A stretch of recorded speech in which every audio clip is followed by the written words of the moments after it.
government aims to bring the controversial farm bills in the Rajya Sabha on Sunday. The Akali Dal has issued a whip to its 3 Rajya Sabha MPs to vote against the farm bills.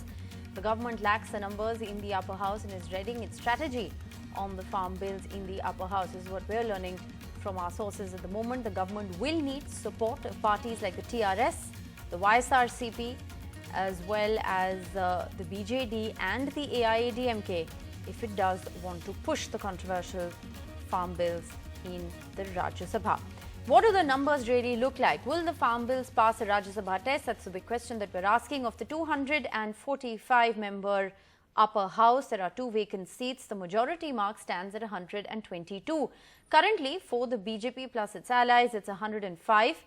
Against at the moment, it's 105 against, including the 3 Akali Dals. So that's 100. And aligned towards the NDA are 32. There are parties like the BJD, the TRS, the AIADMK, the YSRCP and the TDP who are aligned towards the BJP. Unclear whether they will vote in favour of the farm bill or not. Undecided is 6. So those are the numbers that they stack up. BJP plus allies is at 105. Against, including the Akali Dals, is 100. There are 2 seats that are vacant, 6 seats undecided. And aligned towards the NDA, BJD, TRS, AIADMK, YSRCP and TDP at 32. Sunil Prabhu, tracking the details of the story, joins us with the very latest. Sunil, how is this likely to play out in the Rajya Sabha tomorrow? Well, Rishika, I could see that you were doing the numbers, but I don't think those numbers are something that will be required because we are now in the midst of a pandemic. There is a sense of fear amongst members of parliament.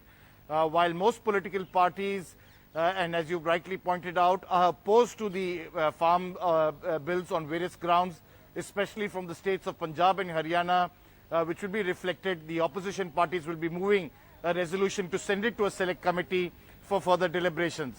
But having said that, they understand also that the government has been able to manage those supporting parties who consistently have been saying and taking a divergent view in the Lok Sabha. For example, the parties like the Biju Janata Dal, which said they wanted it to go to a standing committee.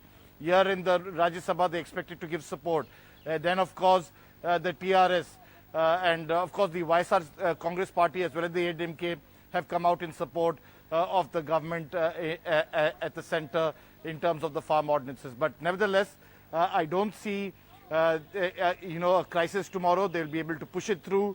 In fact, Parliament is just getting ready to have an early break. They don't want to carry on the proceedings because everybody is fearing with those numbers in terms of increasing the COVID numbers. And there's a sense of fear and anxiety amongst members of Parliament.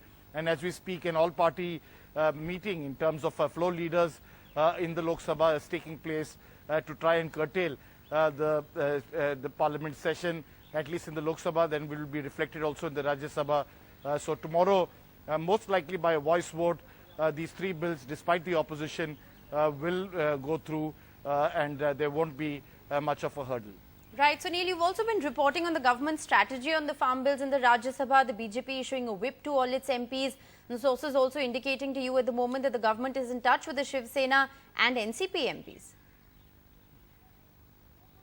That's right, because the Shiv Sena has come out in support very strongly in the Lok Sabha. They come out with a rider saying that there are certain conditions.